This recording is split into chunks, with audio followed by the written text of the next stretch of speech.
और फिर साहित्य के सृजन में भी इन्होंने बड़ा भूमिका निभाई अपनी। इनकी कुछ चर्चित पुस्तकें हैं जो कहते हैं उस समय के घटनाक्रम से प्रेरित हैं, और घटनाक्रम से प्रेरित हैं क्योंकि इन्होंने व्यंग को समाज सुधार का एक आधार बनाया था, समाज सुधार का एक हथियार बनाया था, समाज सुधार का एक माध्यम बनाया था। इनके व्यंग करने का कोई कार्य कारण सिद्धांत होता था, व्यंग करने का कारण होता था समाज में उत्पन्न समस्याएं।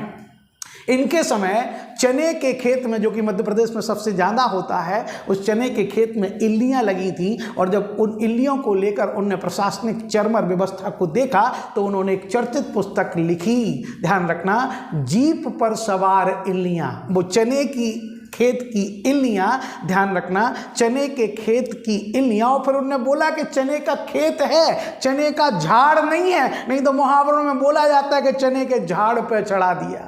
हमने इन पर काफ़ी शोध किया, तब मालूम चला कि चने के झाड़ नहीं होते, चने के खेत होते हैं। और चने के खेत में जब इल्लियाँ लगी, सरकार ने, प्रशासन ने, कहते हैं, उसकी छानबीन की, तब इन्होंने एक व्यंग्य लिखा जिसे कहते हैं जीप पर सवार इल्लियाँ। कहते हैं कि इन्हें जीवों से थोड़ा विशेष प्रेम था, तो इन्होंने जीवों पर ही कुछ पुस्तकें लिखी। जीप पर सवार इल्लियाँ, अंधों का हाथी, और एक था गधा। ये जीवों से लेके किताब है, ध्यान रखना। अंधों का हाथी, जीप पर सवार इल्लियाँ, अंधों का हाथी, जीप पर सवार इल्लियाँ, और एक था गधा, ध्यान रखना। फिर किसी बहाने राह किनारे बैठ, पिछले दिनों परिक्रमा, यथासंभव परिक्रमा, पिछले दिनों राह किनारे बैठ, मैं और केवल मैं, और इनकी कुछ पुस्तकें हैं। ध्यान रखना, इनके साहित्य सृजन में